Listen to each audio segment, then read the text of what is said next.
કેમ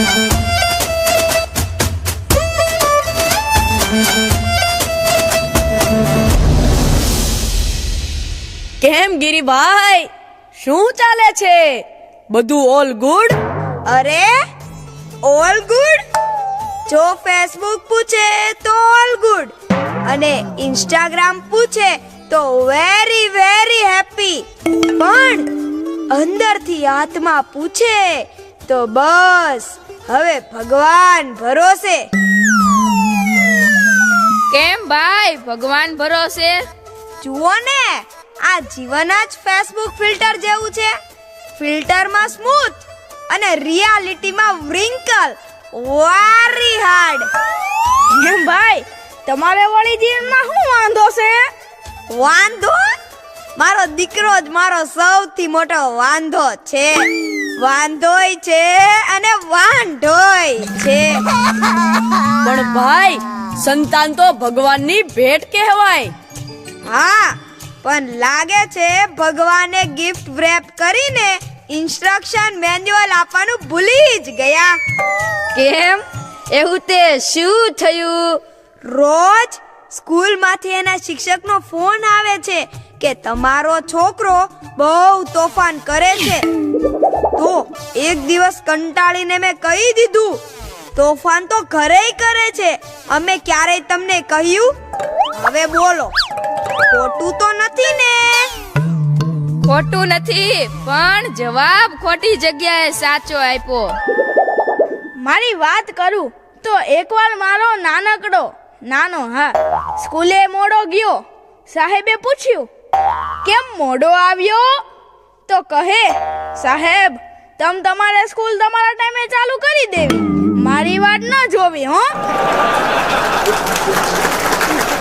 આને કોન્ફિડન્સ નથી કહેવાતું, આને ઓવરડ્રાફ્ટ કોન્ફિડન્સ કહેવાય.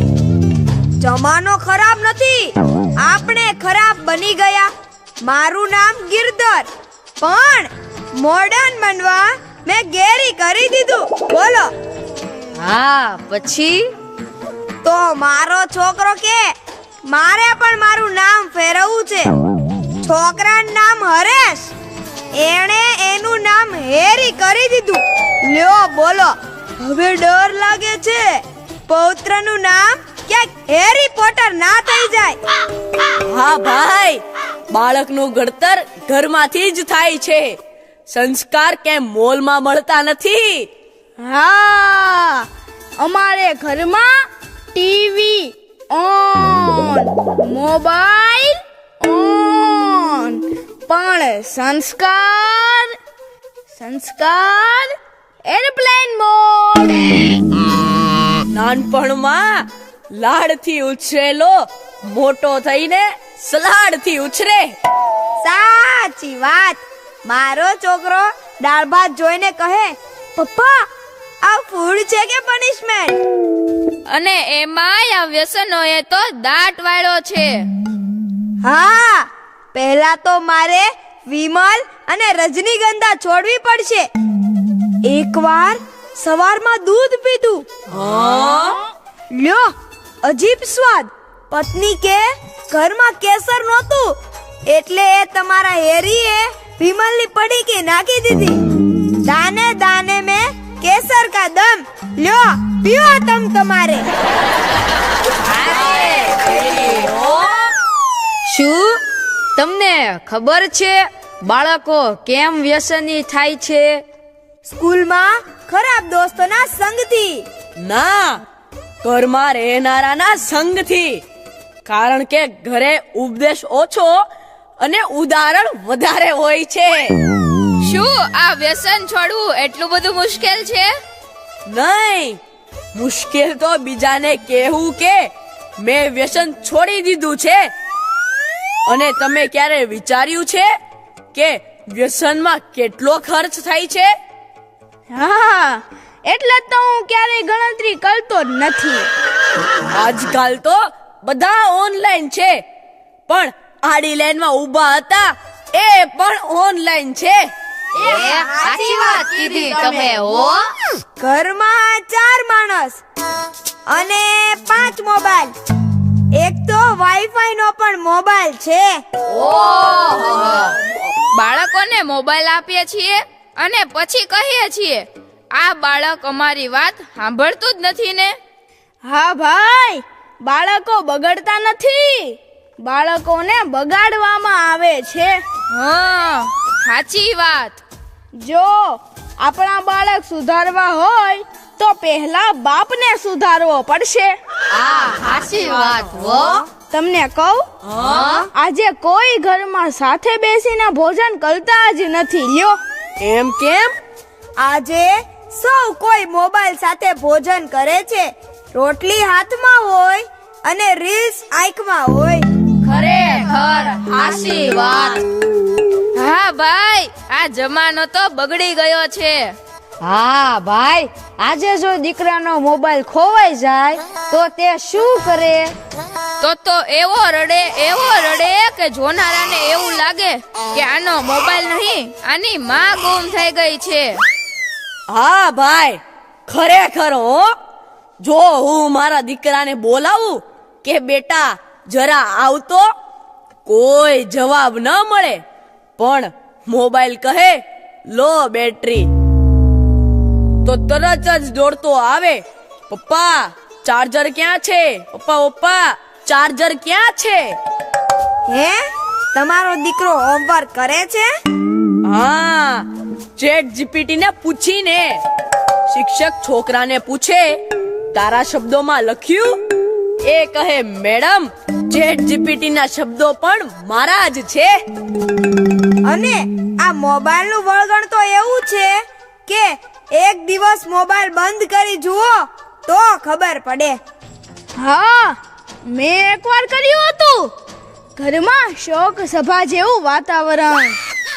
દીકરો બોલ્યો, પપ્પા તમે તો અમારું ફ્યુચર બંધ કરો છો.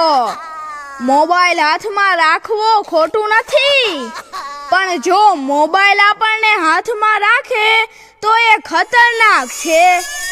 અને આજકાલના બાળકોના સંસ્કાર તો એવા બગડી ગયા છે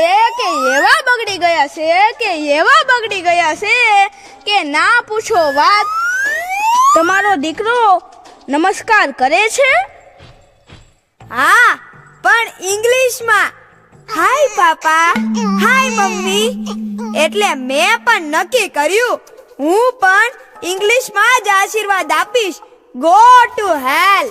અને મહેમાન આવે ત્યારે મારો છોકરો બહુ સંસ્કારી બની જાય છે. વાહ, આ તો ખુશીની વાત કહેવાય. શું ધૂળ ખુશીની વાત કહેવાય? પૂછો તો ખરા કે કેવો સંસ્કારી થઈ જાય છે. કેવો સંસ્કારી થઈ જાય છે? એ સીધો રૂમમાં જઈને દરવાજો બંધ કરી લે છે. છોકરા પણ હવેડાના ડાટા કાઢે. ભાઈ, આજકાલ તો બાળકો માટે ટ્યુશન, ડાન્સ, કરાટે જ બધું છે. બોલો. હા, પણ સંસ્કારની ક્લાસ ક્યાં? એ તો કોઈ મોબાઈલમાં એપ જ નથી, એટલે ડાઉનલોડ જ નથી થતા. હે પ્રકાશભાઈ, ધીરુભાઈ, જયેશભાઈ, મયુરભાઈ અને ગેરી, સૌને જય સ્વામિનારાયણ. એ લાલભાઈ, જય સ્વામિનારાયણ. એ લાલભાઈ, જય સ્વામિનારાયણ. જય સ્વામિનારાયણ. એ લાલભાઈ, જય સ્વામિનારાયણ. અરે લાલભાઈ, સૌને જય સ્વામિનારાયણ. હે માફ કરજો ભાઈઓ, તમારા બધાની વાત વચ્ચે બોલું છું, પણ તમે જે વાત કરો છો એ રોજ મારી આંખ સામે જીવંત થાય છે. તો બોલો લાલભાઈ, તમે શું કહેવા માંગો છો? હું પણ એક દિવસ એવું માનતો હતો કે મારો છોકરો તો બગડશે જ નહીં, પણ જ્યારથી એને મોબાઈલ આપ્યો બસ એની જિંદગી જ બદલાઈ ગઈ. ખરેખર. મારો દીકરો પણ મોબાઈલમાં જ ડૂબેલો, કોઈની વાત સાંભળે નહીં, વડીલોને આડા અવળા જવાબ આપે.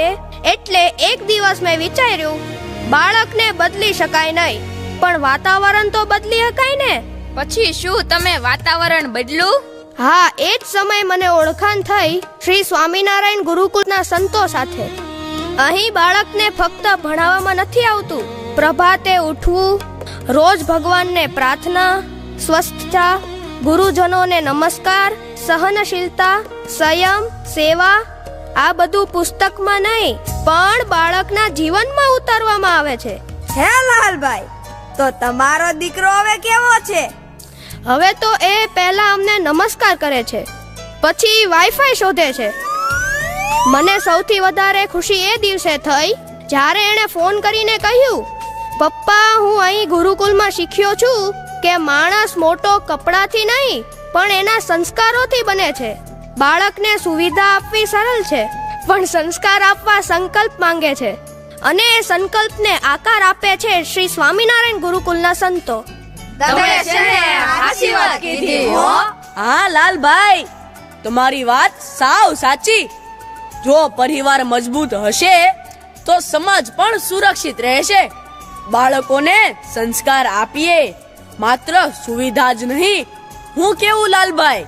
તો આજથી અમે નક્કી કરીએ કે અમારા છોકરાને આ ગુરુકુળમાં જ મૂકવો છે, આ સંતો પાસે જ મૂકવો છે. એ લ્યો ત્યારે હમને જય સ્વામિનારાયણ. એ જય શ્રી કૃષ્ણ, જય શ્રી રામ, જય શ્રી રામ.